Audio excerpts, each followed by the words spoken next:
Nas terras áridas e poeirentas de Canaã, onde o sol castigava a terra e a vida era uma dança constante com a escassez, vivia um velho patriarca chamado Jacó. Ele era um homem forjado pelas dificuldades, abençoado com 12 filhos que eram a semente de 12 tribos, o futuro de uma nação prometida.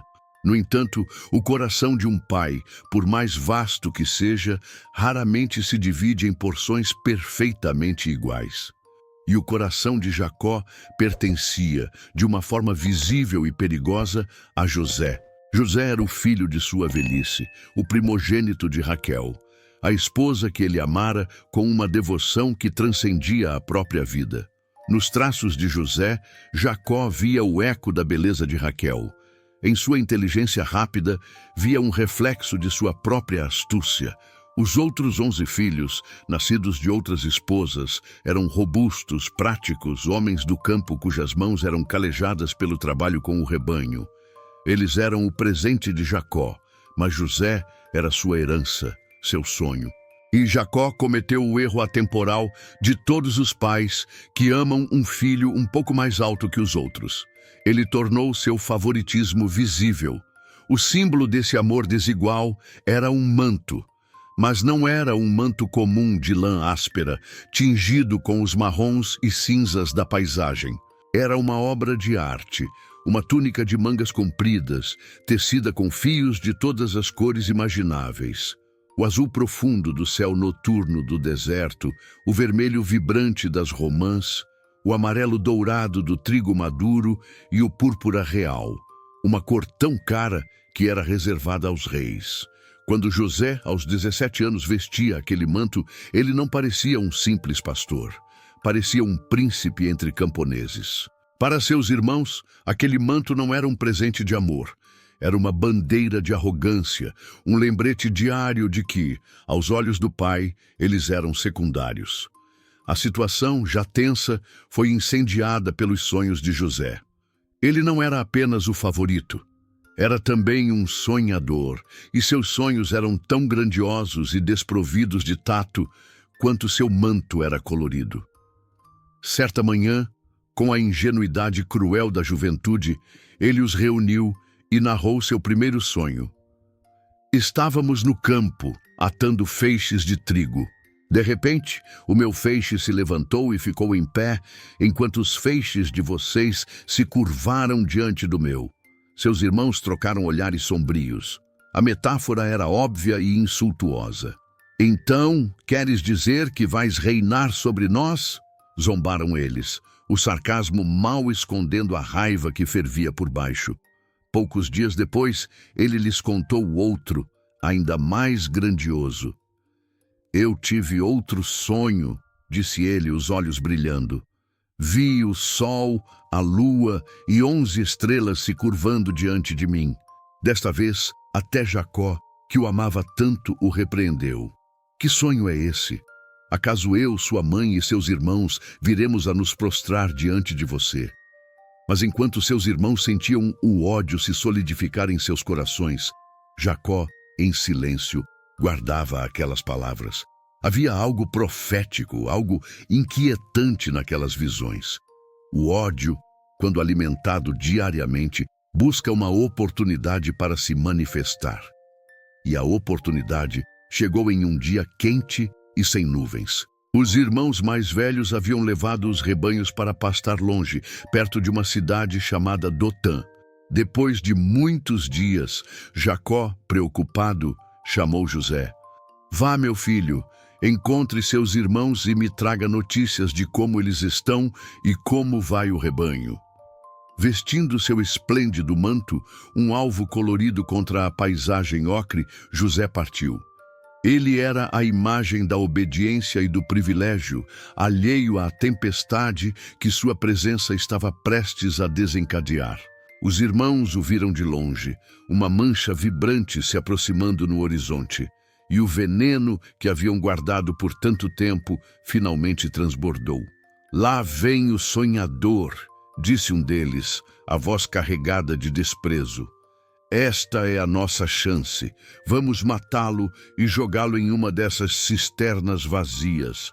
Diremos ao pai que um animal selvagem o devorou, e então veremos o que acontece com seus grandes sonhos. A ideia foi recebida com um consenso sombrio. Anos de ciúme, de se sentirem desprezados, culminaram naquele plano assassino. Apenas Rúben, o primogênito, sentiu uma pontada de responsabilidade. Ele sabia que o assassinato de um irmão traria uma maldição indelével sobre eles. Não vamos tirar a vida dele, argumentou, tentando encontrar uma solução que apaziguasse a fúria dos irmãos e salvasse José. Joguem-no nesta cisterna aqui no deserto, mas não levantem a mão contra ele. Seu plano secreto era voltar mais tarde, quando os outros tivessem partido, e resgatar José, devolvendo-o ao pai. Os irmãos, mais interessados em se livrar de José do que em sujar as mãos com seu sangue, concordaram. Quando José se aproximou sorrindo, alheio ao perigo, eles o agarraram. A violência da ação o deixou em choque. Eles arrancaram seu manto, o símbolo de tudo o que odiavam, rasgando o tecido em sua fúria.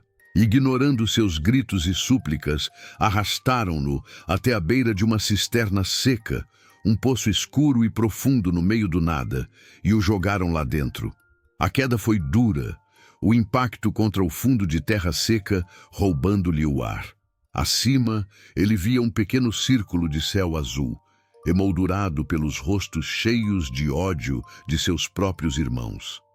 Ele gritou, implorou, lembrou-os de que eram do mesmo sangue, mas suas palavras se perdiam na escuridão do poço e na dureza de seus corações. Satisfeitos, os irmãos se sentaram para comer, o som de suas conversas e risadas chegando a José como a mais cruel das torturas. Enquanto comiam, Judá, outro dos irmãos, teve uma ideia que lhe pareceu mais pragmática. Ele viu uma caravana de ismaelitas, comerciantes que viajavam do leste em direção ao Egito, seus camelos carregados de especiarias e perfumes.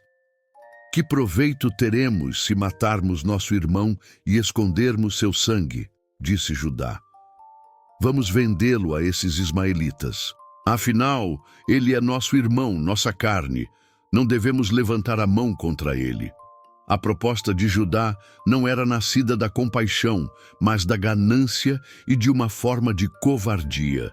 Vender José como escravo o removeria de suas vidas para sempre, lhes daria lucro e manteria suas mãos tecnicamente limpas de seu sangue. A ideia foi aprovada. Eles tiraram José do poço, um jovem aterrorizado e confuso, e o negociaram como se fosse uma peça de gado, 20 moedas de prata. Esse foi o preço de um irmão, o preço do filho amado de Jacó. Os mercadores amarraram as mãos de José e o levaram, um prisioneiro em uma longa fila de estranhos. Ele olhou para trás uma última vez, vendo seus irmãos dividindo o dinheiro, suas silhuetas se tornando menores e menores até desaparecerem. Seu mundo, sua família, seu futuro, tudo havia sido arrancado dele. Para completar a traição, os irmãos pegaram o manto de muitas cores. Mataram um cabrito e mergulharam a túnica no sangue, manchando deliberadamente a bela peça, criando a evidência de sua mentira. Voltaram para casa, os rostos ensaiados em uma máscara de luto. Apresentaram o manto ensanguentado a Jacó. Encontramos isto, disseram. Vê se é a túnica de teu filho ou não. O velho patriarca reconheceu o manto instantaneamente. A visão daquelas cores vibrantes, agora manchadas de um vermelho escuro e coagulado, quebrou seu coração. É a túnica do meu filho, gritou ele em agonia. Um animal selvagem o devorou, José foi despedaçado. Jacó rasgou suas próprias vestes, cobriu-se de pano de saco e mergulhou em um luto tão profundo que nenhum de seus filhos ou filhas conseguia consolá-lo. Não, dizia ele, descerei à sepultura chorando por meu filho. E enquanto Jacó chorava a morte de seu filho favorito e os irmãos culpados viviam com o peso de seu segredo, a caravana ismaelita continuava sua longa jornada para o sul. Através do deserto implacável, sob um sol escaldante de dia e um frio cortante à noite, José, o sonhador, o príncipe de Canaã, viajava em direção a um destino desconhecido. Ele não era mais o filho amado. Era uma mercadoria, um escravo sem nome, empoeirado e anônimo, a caminho do Egito, a maior e mais poderosa civilização do mundo conhecido. Seus sonhos de grandeza pareciam agora a mais amarga das ironias, zombarias de um passado que fora destruído para sempre. Ele não sabia, mas sua queda no poço não era o fim de sua história. Era apenas o começo de uma jornada que o levaria das profundezas do desespero aos corredores do poder, de uma forma que nem mesmo seus sonhos mais ousados poderiam ter previsto. O Egito era um assalto aos sentidos. Para um jovem pastor de Canaã, acostumado com colinas áridas e o balido de ovelhas, o Vale do Nilo era outro universo. O ar era denso com a umidade do grande rio, pesado com o cheiro de lótus, especiarias exóticas e a poeira de milênios. Pirâmides colossais perfuravam o céu, monumentos a deuses e faraós que pareciam eternos. As cidades fervilhavam com uma multidão cosmopolita. Sacerdotes de cabeça raspada, soldados com couraças de bronze, mercadores de pele escura vindos da Núbia e nobres pálidos carregados em liteiras. E foi nesse mundo deslumbrante e intimidante que José, despojado de seu manto, de seu nome e de sua liberdade, foi vendido em um mercado de escravos. Ele foi comprado por um homem de imenso poder, Potifar, o capitão da guarda do faraó. A casa de Potifar era um palácio em miniatura, um oásis de luxo e ordem em meio ao caos da cidade.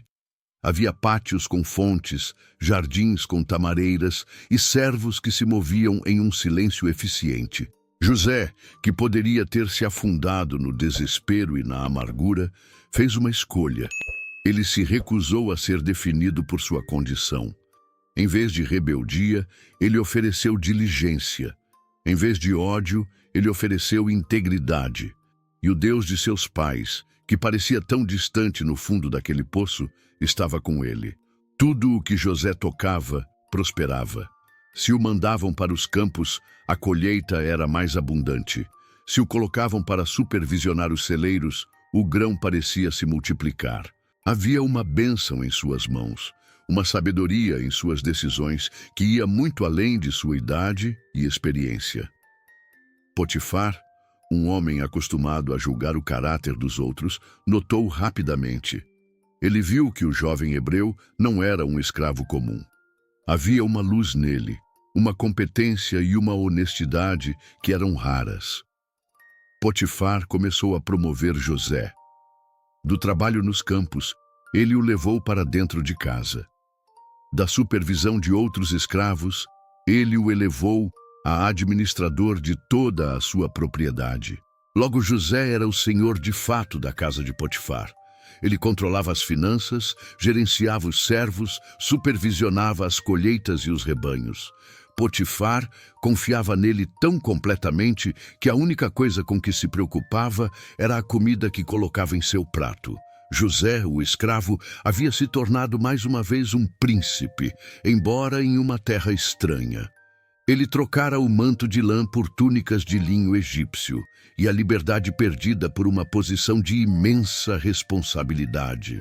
Mas a beleza física de José, um eco da de sua mãe Raquel, que o havia colocado em uma posição de favoritismo com seu pai, agora se tornaria a fonte de sua próxima grande provação. A esposa de Potifar, uma mulher cujo nome a história fez questão de esquecer, notou o jovem e belo administrador. Entediada com a vida de luxo, negligenciada por um marido ocupado com os assuntos do Estado, ela fixou seus olhos e seus desejos em José. No início, eram olhares, sorrisos insinuantes, um toque acidental em seu braço enquanto ele passava. José, focado em seu trabalho e fiel à confiança que Potifar depositara nele, fingia não perceber. Mas a mulher se tornou mais ousada. Ela começou a assediá-lo verbalmente. "Deite-se comigo. dizia ela dia após dia, a voz um sussurro venenoso nos corredores silenciosos do palácio. José a recusava com uma firmeza respeitosa. Meu senhor confia em mim, dizia ele. Ele me entregou tudo o que tem nesta casa. Você é a esposa dele. Como eu poderia cometer uma maldade tão grande e pecar contra Deus e contra ele? Sua integridade, no entanto, apenas inflamava o desejo dela, transformando-o em uma obsessão perigosa. O confronto inevitável aconteceu em um dia em que a casa estava vazia. Os outros servos estavam fora, e Potifar estava em seus deveres. A mulher viu sua oportunidade. Quando José entrou na casa para cuidar de seus afazeres, ela o agarrou por sua túnica. Deita-te comigo agora, ela exigiu, a súplica substituída por uma ordem. Em pânico, José se desvencilhou dela com tanta força que sua túnica externa ficou para trás, em suas mãos. Ele não olhou para trás, correu para fora da casa, para a segurança do ar livre, deixando-a sozinha, humilhada, com a prova de sua rejeição em suas mãos. O desejo frustrado se transformou instantaneamente em fúria vingativa. O amor obsessivo se tornou ódio mortal. Ela gritou, chamou os servos da casa, o rosto contorcido em uma máscara de falsa indignação, a túnica de José em suas mãos como um troféu macabro. Vejam, chorava ela. Este escravo hebreu que meu marido trouxe para nos insultar. Ele entrou para se aproveitar de mim, mas eu gritei, e quando ele ouviu meus gritos, fugiu, deixando sua túnica para trás. Quando Potifar voltou para casa, ela repetiu a mesma história, adicionando lágrimas e detalhes sórdidos.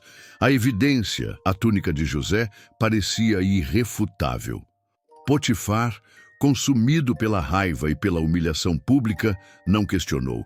Sua honra como oficial de alto escalão e como marido havia sido manchada.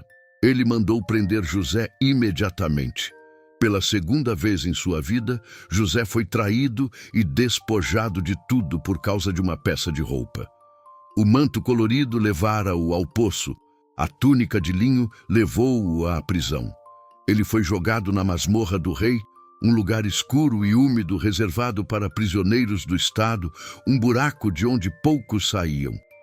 Na escuridão e no fedor da prisão, o desespero poderia facilmente tê-lo consumido. Ele era inocente, mas condenado.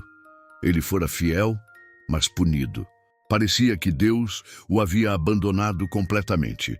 No entanto, mesmo ali, nas profundezas, José se recusou a quebrar.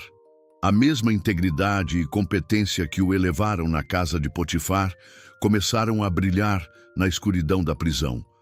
O carcereiro, vendo que José era diferente, começou a confiar nele. Logo, José estava encarregado de todos os outros prisioneiros. A prisão se tornou seu novo domínio, e ele administrava o desespero com a mesma eficiência com que administrava a prosperidade. 2 anos se passaram. A vida na prisão se tornou uma rotina. Então, 2 novos prisioneiros de alta patente chegaram, o copeiro-chefe e o padeiro-chefe do faraó, que haviam, de alguma forma, ofendido seu senhor.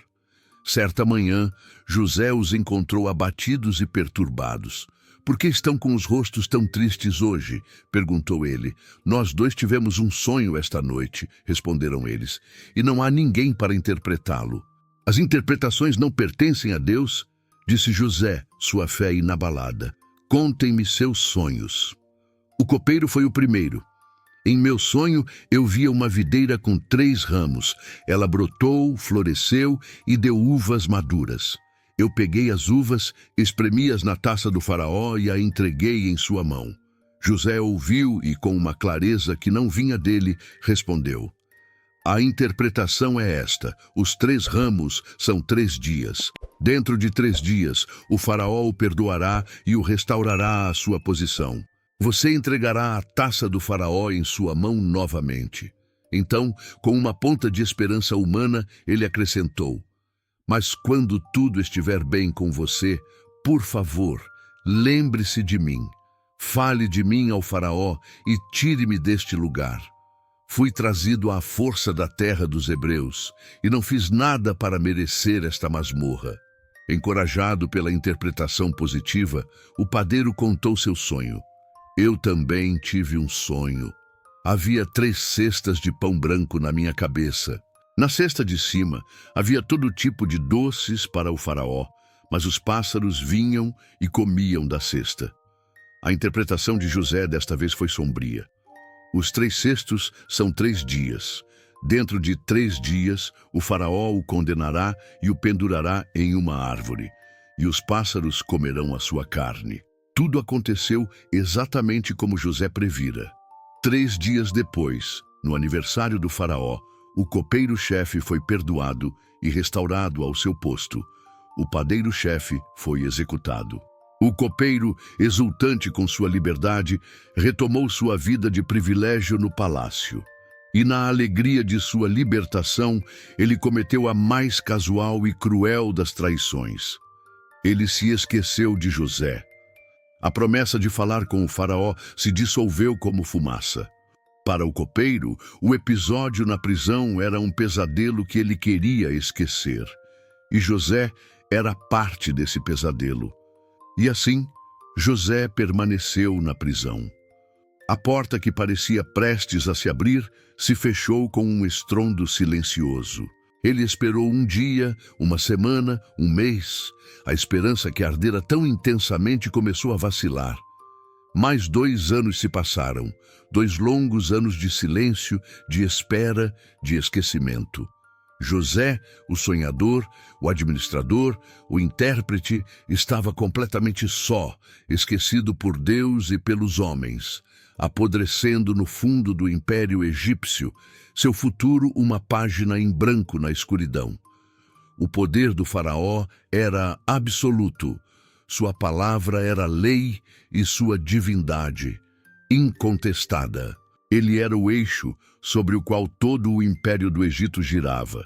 Mas em uma noite, na opulência de seus aposentos reais, o sono do homem mais poderoso da terra foi invadido por pesadelos tão vívidos e perturbadores que o deixaram abalado até a alma. Ao amanhecer, o terror ainda se agarrava a ele como uma mortalha. Ele sonhou que estava à beira do majestoso rio Nilo. Da água emergiram 7 vacas, gordas e saudáveis, que começaram a pastar entre os juncos. Logo em seguida, outras 7 vacas emergiram do rio, mas estas eram uma visão de horror. Feias, esqueléticas, pura pele e osso. As vacas magras avançaram e, de forma grotesca e antinatural, devoraram as 7 vacas gordas. E mesmo depois de tê-las engolido, sua aparência não melhorou. Continuavam tão famintas e esqueléticas como antes. O faraó acordou, o coração martelando. Ele voltou a dormir, apenas para mergulhar em um segundo sonho igualmente bizarro. Viu um único talo de milho, do qual brotaram 7 espigas, cheias e douradas, pesadas com a promessa de uma colheita abundante. Depois delas, brotaram outras 7 espigas, mas estas eram mirradas, secas e queimadas pelo vento quente do leste. As 7 espigas secas engoliram as 7 espigas cheias. O faraó acordou novamente, desta vez coberto de um suor frio, a certeza de que aqueles não eram sonhos comuns pesando em seu espírito. Pela manhã, sua perturbação era uma nuvem escura sobre todo o palácio. Ele convocou todos os magos, sábios e adivinhos do Egito, a elite intelectual e espiritual do império. Narrou-lhes seus sonhos com uma urgência desesperada, mas nenhum deles, com toda a sua sabedoria e conhecimento dos mistérios, conseguiu oferecer uma interpretação que satisfizesse o rei. Seus rostos estavam em branco, suas explicações vazias. O pânico começou a se instalar na corte. Se os sonhos do faraó eram um mau presságio e ninguém conseguia decifrá-los, o que isso significava para o futuro do Egito? Foi nesse momento de crise nacional que uma engrenagem, enferrujada pelo tempo, girou na mente do copeiro-chefe. A memória, deliberadamente suprimida por 2 longos anos, veio à tona com a força de uma revelação. Ele se prostrou diante do faraó. "Hoje me lembro de minhas falhas", disse ele, a voz trêmula. "Quando o faraó se enfureceu com seus servos e me mandou para a prisão, a mim e ao padeiro-chefe, nós 2 tivemos um sonho na mesma noite. Havia lá conosco um jovem hebreu, um escravo do capitão da guarda. Contamos a ele nossos sonhos, e ele interpretou cada um com uma precisão perfeita. E tudo aconteceu exatamente como ele disse. Eu fui restaurado à minha posição e o padeiro foi executado." Uma centelha de esperança surgiu nos olhos do faraó. "Tragam-no", ordenou ele. A ordem ecoou pelos corredores do poder até chegar à escuridão da masmorra. Os guardas foram até José, que, aos 30 anos, era um homem forjado pela adversidade, seus olhos carregando uma sabedoria que a idade não explicava. "O faraó quer vê-lo", disseram. A confusão de José foi imediata. Tiraram-no às pressas da cela. Ele foi barbeado, lavou-se e recebeu roupas limpas de linho fino. Sua aparência de prisioneiro foi apagada, e ele foi levado da escuridão para a luz ofuscante da corte real. Ele se viu diante do trono do faraó, cercado pela opulência e pelo poder que governavam o mundo. O faraó o olhou, um jovem estrangeiro tirado da prisão. "Disseram-me que você pode interpretar sonhos", disse o rei. A resposta de José não foi de arrogância, mas de uma humildade profunda e inabalável. "Isso está além de mim", respondeu ele, "mas Deus dará ao faraó a resposta que ele busca." Intrigado com a resposta, o faraó narrou seus 2 sonhos em detalhes. José ouviu atentamente, não como um adivinho tentando decifrar enigmas, mas como um canal para uma sabedoria maior. Quando o faraó terminou, José falou com uma autoridade calma e confiante. "Os 2 sonhos do faraó são um só", começou ele. "Deus revelou ao faraó o que ele está prestes a fazer. As 7 vacas boas são 7 anos, e as 7 espigas boas são 7 anos. É um só sonho. As 7 vacas magras e as 7 espigas mirradas que vieram depois são 7 anos de fome. O que vai acontecer é isto: 7 anos de grande abundância estão chegando a toda a terra do Egito. Mas depois deles virão 7 anos de uma fome tão severa que a abundância será completamente esquecida. A fome devastará a terra." O sonho foi repetido ao faraó de 2 formas, porque o assunto está firmemente decidido por Deus, e Deus o fará acontecer em breve. A clareza e a lógica da interpretação silenciaram a corte. Mas José não parou por aí. Ele passou de intérprete a conselheiro, apresentando um plano ousado e brilhante. "Agora, portanto, que o faraó procure um homem discernente e sábio e o coloque no comando de toda a terra do Egito. Que o faraó estabeleça comissários sobre a terra para recolher 1/5 da colheita do Egito durante os 7 anos de abundância. Eles devem armazenar o grão sob a autoridade do faraó, para ser guardado nas cidades como alimento. Este alimento será uma reserva para o país durante os 7 anos de fome, para que a terra não pereça." O faraó e todos os seus oficiais ficaram maravilhados. O plano era tão perfeito quanto a interpretação. O rei olhou para seus conselheiros e depois de volta para José. "Poderíamos encontrar alguém como este homem?", perguntou ele. "Alguém em quem está o Espírito de Deus?" Sem hesitação, o faraó se virou para José. "Visto que Deus lhe revelou tudo isso, não há ninguém tão discernente e sábio como você. Você estará no comando do meu palácio, e todo o meu povo se submeterá às suas ordens. Somente no trono eu serei maior que você." Naquele instante, a vida de José foi transformada de uma forma que desafiava a lógica. O faraó tirou seu anel de sinete do dedo, o símbolo de sua autoridade absoluta, e o colocou no dedo de José. Vestiu-o com roupas de linho fino e colocou um colar de ouro em seu pescoço. Deu-lhe a segunda carruagem real para cavalgar. E por onde ele passava, os guardas gritavam: "Ajoelhem-se!" De prisioneiro esquecido a governador de todo o Egito. Em uma única manhã, José saltou do poço mais profundo para o pico mais alto do poder. O faraó lhe deu um nome egípcio, Zafenat-Paneia, que significava Deus fala e ele vive, e lhe deu por esposa Asenate, filha de um sacerdote de alta patente. José, agora com 30 anos, não perdeu tempo. Ele viajou por todo o Egito, organizando a logística para o maior projeto de armazenamento de alimentos da história. Durante os 7 anos de abundância, a terra produziu colheitas tão vastas que eram como a areia do mar. José construiu celeiros e armazéns em todas as cidades e os encheu até não poder mais. Ele parou de tentar medir o grão, pois era imensurável. Nesses anos, ele também construiu uma família. Enzenate lhe deu 2 filhos, Manassés, porque Deus me fez esquecer de todo o meu sofrimento e da casa de meu pai, e Efraim, porque Deus me fez frutificar na terra da minha aflição.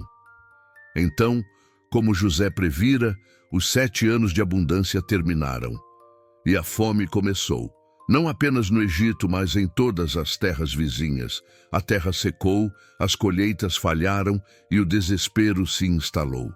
Mas no Egito havia pão. Quando o povo clamou ao faraó por comida, ele simplesmente disse: "Vão a José e façam o que ele lhes disser." José abriu os celeiros e começou a vender grãos aos egípcios e às nações ao redor. O homem que fora vendido por 20 moedas de prata agora controlava a vida e a morte de milhões. Ele era o salvador do Egito, o administrador sábio cuja visão salvara o mundo conhecido da inanição. Ele estava no auge de seu poder, aparentemente tendo deixado seu passado para trás.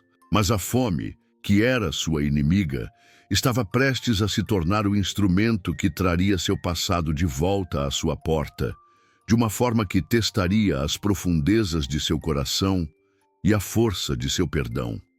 A fome não conhecia fronteiras.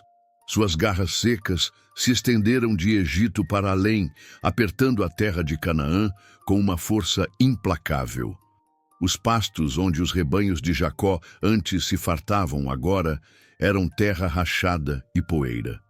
Os celeiros da família, antes cheios, estavam perigosamente vazios. O velho Jacó, ouvindo os rumores de que havia grãos à venda no Egito, reuniu seus 10 filhos mais velhos. "Por que vocês ficam aí apenas olhando uns para os outros?" disse ele a voz frágil, mas a ordem firme. "Ouvi dizer que há grãos no Egito. Desçam até lá e comprem um pouco para nós, para que possamos viver e não morrer." E assim, os 10 irmãos que mais de 20 anos antes haviam conspirado para se livrar de José, iniciaram uma jornada para o sul, movidos pela mesma necessidade básica que impulsionava o resto do mundo: a fome. Apenas o mais novo, Benjamim, o outro filho de Raquel, e agora o centro do afeto de Jacó, ficou para trás. Jacó, tendo já perdido José, não suportaria arriscar seu último filho amado. Após uma longa e árdua viagem, os irmãos chegaram ao Egito. Foram direcionados ao governador da terra, o poderoso Zafenat-Paneia, o único homem que autorizava a venda de grãos. Ao serem levados à sua presença, eles viram um homem imponente, vestido com as mais finas roupas egípcias, o rosto com os traços de um nobre local, a fala na língua do Nilo. Em um ato de respeito e súplica, eles se curvaram diante dele, com os rostos no chão. O primeiro sonho de José, o dos feixes de trigo, acabara de se cumprir. José os reconheceu instantaneamente. Eram eles, mais velhos, as barbas mais grisalhas, os rostos marcados pelo sol e pela preocupação, mas eram inconfundivelmente os irmãos que o haviam jogado em um poço e o vendido como escravo. Uma tempestade de emoções o atingiu: o choque do reconhecimento, a dor da traição revivida, a raiva pelo que fizeram e, por baixo de tudo, uma pontada de saudade de sua família e de seu pai. Ele se virou para esconder as lágrimas que ameaçavam brotar. Seu coração queria se revelar, mas sua mente, agora a de um estadista sábio e cauteloso, precisava saber. Eles haviam mudado? O veneno do ciúme ainda corria em suas veias? Falando asperamente através de um intérprete para manter o disfarce, ele os acusou. Vocês são espiões, vieram ver os pontos fracos de nossa terra. Aterrorizados, eles se apressaram em se defender. Não, meu senhor, seus servos vieram apenas comprar comida. Somos todos filhos de um mesmo homem, de Canaã. Somos homens honestos, não espiões. Éramos 12 irmãos. O mais novo está com nosso pai, e um já não existe mais. A menção de Benjamim e a referência velada a ele mesmo fizeram o coração de José se apertar. Para testá-los, ele elaborou um plano. É como eu disse, vocês são espiões. E esta é a prova. Vocês não sairão daqui a menos que seu irmão mais novo venha. Mandem um de vocês buscá-lo, enquanto os outros ficam presos. Assim sabereis se estão dizendo a verdade. Ele os manteve presos por 3 dias. No terceiro dia, ele os chamou novamente, suavizando um pouco sua postura. Eu temo a Deus. Façam isto e viverão, se são homens honestos, que um de seus irmãos fique aqui na prisão, enquanto os outros levam grãos para suas famílias famintas. Mas vocês devem me trazer seu irmão mais novo. Os irmãos, conversando entre si em hebraico, sem saber que José os entendia perfeitamente, revelaram a culpa que carregavam há 2 décadas. Certamente estamos sendo punidos por causa de nosso irmão, disseram eles. Vimos sua angústia quando ele nos implorou por sua vida, mas não o ouvimos. É por isso que esta desgraça caiu sobre nós. Rúben, que tentara salvá-lo, acrescentou: Eu não lhes disse para não pecarem contra o menino, mas vocês não me ouviram. Agora devemos prestar contas por seu sangue. Ouvir aquilo foi demais para José. A confissão de sua culpa, o arrependimento em suas vozes. Ele teve que sair da sala para chorar. Ao retornar, recompôs-se e deu suas ordens. Simeão foi escolhido para ficar como refém. José mandou que enchessem os sacos dos outros com grãos e, secretamente, ordenou que o dinheiro de cada um fosse colocado de volta no topo de seus sacos. A viagem de volta foi tensa. Ao pararem para descansar, um dos irmãos abriu seu saco para alimentar o jumento e encontrou seu dinheiro. O pânico se instalou. O que Deus fez conosco? Perguntaram eles, temendo que fosse uma armadilha para escravizá-los. Ao chegarem em Canaã e contarem tudo a Jacó, o desespero do velho patriarca foi profundo. A notícia de que Simeão estava preso e que eles precisavam levar Benjamim, seu filho precioso, era insuportável. Vocês me privaram de meus filhos, lamentou ele. José se foi, Simeão se foi, e agora vocês querem levar Benjamim. Tudo está contra mim. Rúben, em um gesto desesperado, ofereceu a vida de seus próprios 2 filhos se não trouxesse Benjamim de volta. Mas Jacó recusou. Meu filho não descerá com vocês. Seu irmão está morto e ele é o único que resta. Se algum mal lhe acontecer, vocês farão meus cabelos brancos descerem à sepultura com tristeza. Mas a fome era uma tirana implacável. O grão que trouxeram do Egito acabou, e a necessidade os forçou a agir. Foi Judá, o mesmo que sugeriu vender José, quem agora se adiantou com uma nova maturidade. Ele garantiu a segurança de Benjamim com sua própria vida. Eu mesmo serei a garantia por ele, disse a Jacó. Se não o trouxer de volta, levarei a culpa diante de ti para sempre. Com o coração pesado, Jacó finalmente cedeu. Eles prepararam presentes para o governador do Egito, bálsamo, mel, especiarias, nozes, e levaram o dobro do dinheiro para pagar pelo primeiro grão e pelo segundo. E com Benjamim eles partiram novamente. A segunda chegada ao Egito foi ainda mais tensa.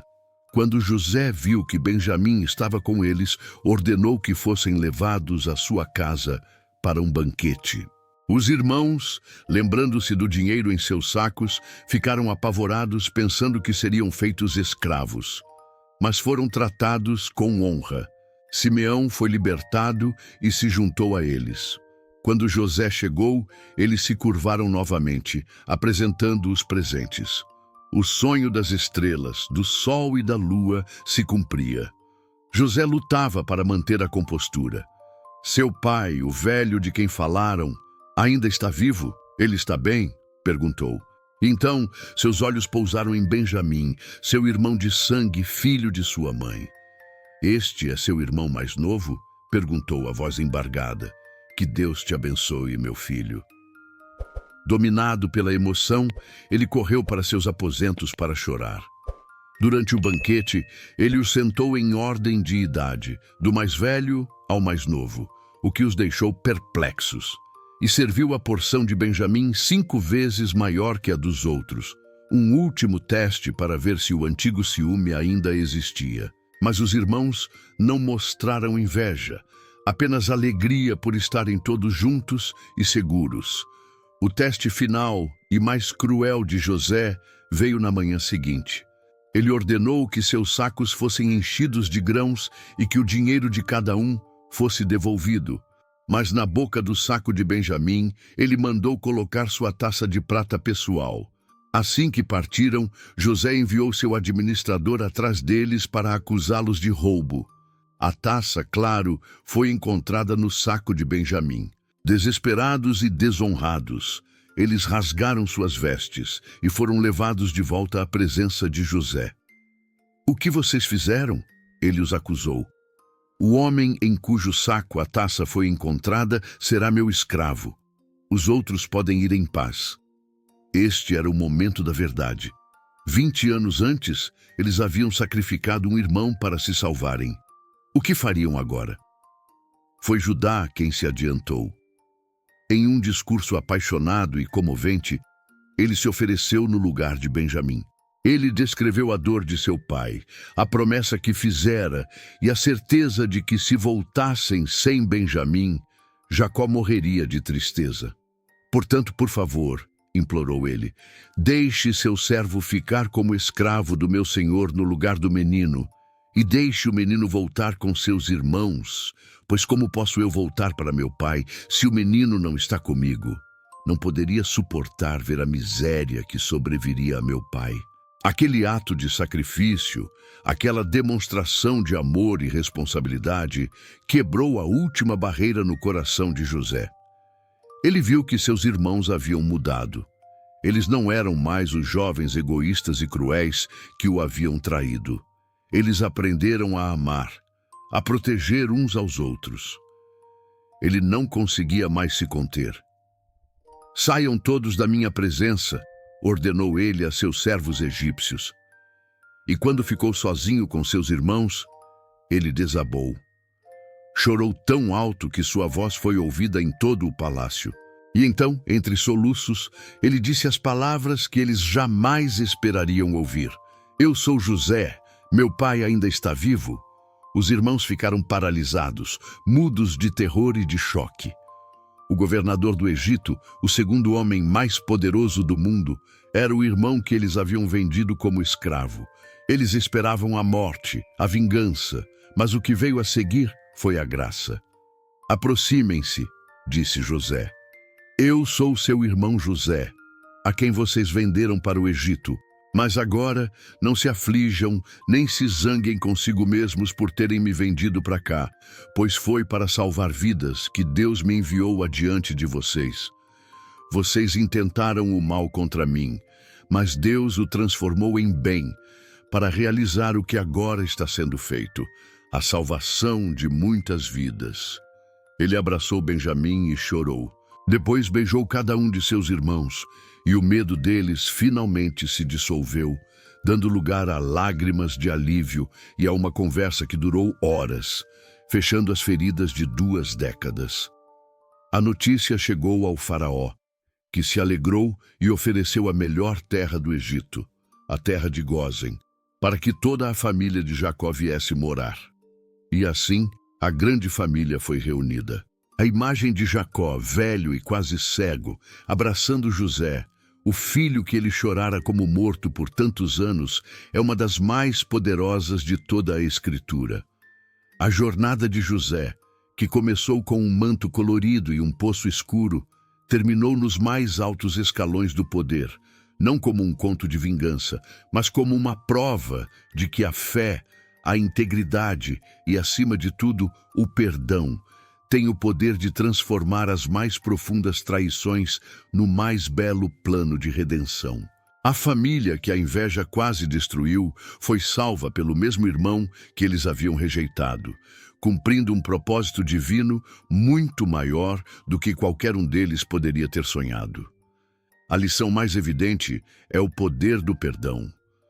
José, ao perdoar seus irmãos, não apenas os liberta da culpa, mas liberta a si mesmo do veneno do ressentimento. A amargura o teria consumido e impedido de cumprir seu propósito. O perdão quebra o ciclo de dor e permite a restauração. A vida de José ensina que as dificuldades, as injustiças e os períodos de sofrimento podem não ser o fim da história. Muitas vezes são eles que nos moldam, nos fortalecem e nos posicionam para um futuro que não poderíamos alcançar de outra forma. A fé e a perseverança em meio à escuridão podem revelar um plano maior e mais belo no final. Mesmo como escravo e prisioneiro, José manteve sua integridade. Ele resistiu à tentação com a esposa de Potifar e administrou a prisão com honestidade. Seu caráter fiel em tempos de provação foi o que o qualificou para a posição de poder. A lição é que quem você é na escuridão determina onde você chegará na luz. A história não é apenas sobre a transformação de José, de jovem arrogante a líder sábio, mas também sobre a de seus irmãos, que passaram da inveja cruel à responsabilidade e ao sacrifício. Isso nos ensina que não somos definidos por nossos piores erros, somos definidos por nossa capacidade de nos arrependermos, mudarmos e buscarmos a reconciliação. Se você está gostando dessa história, deixe seu like, inscreva-se no canal e compartilhe de onde você está assistindo. A sua participação é muito importante para nós.